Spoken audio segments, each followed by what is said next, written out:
Hindi na kailangang magtiis sa sakit o mag-alala sa malaking gastos ang mga Nuevo Ecijanos. Ito ang mensahe ng pamahalaang panlalawigan ng Nueva Ecija sa muling pagbisita ng surgical caravan sa Guimba District Hospital. Sa ilalim ng direktiba ni Governor Oy Umali at Vice Governor Lemon Umali, layunin ng programa na tapusin ang pagtitiis ng mga pasyenteng nangangailangan ng operasyon, ngunit walang sapat na pondo. Para sa construction worker na si Joel Estrada, naging sagot ang programa sa kanyang 3 taong pagtitiis sa hernia. Dahil umano sa bigat ng trabaho, tanging operasyon na lamang ang paraan para siya ay muling makapagtrabaho ng maayos. Nagkukan pa nga po ako, wala pa naman pong malaking hawak na pera. Ngayon po, nung mga ilang taon nga po, magpapakuan din po sana ako nung kaya lang po medyo parang kinakabahan po ako. Ganun.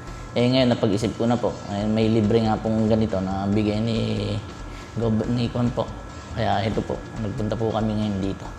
Kaya nang malaman nilang mayroong libreng operasyon sa Guimba District Hospital, ay agad na nagpunta ang kanyang misis upang mapabilang siya sa mga ooperahan. Ayon kay Joel, malaking tulong ang programa dahil aabot sa daang-daang libong piso ang pagpapagamot sa mga pribadong ospital. Sobrang laking tipid po talaga to, sir. Wala po kaming binayaran.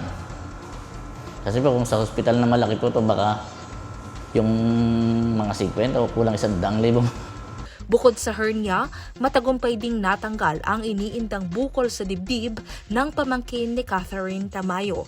Gob, maraming salamat po dahil po dito sa libreng operasyon po, mas gumaan na po ang pakiramdam namin. Wala po kaming binayaran. Ginhawa rin ang hatid ng libreng operasyon para kay Yolanda na nagpatanggal ng bukol sa kanyang likod na 4 na buwan na niyang tinitiis. Gob, salamat po. Maraming salamat. Ang surgical caravan ay bahagi pa rin ng health program ng Kapitolyo upang masiguro na ang bawat distrito ay may access sa libreng serbisyong medikal. Nakatakdang magpatuloy ang operasyon sa iba pang mga district hospitals sa ilalim ng pamahalaang panlalawigan ng Nueva Ecija. Kasama si Jerome Tikia, ako po si Carmel Joy Miguel, nag-uulat.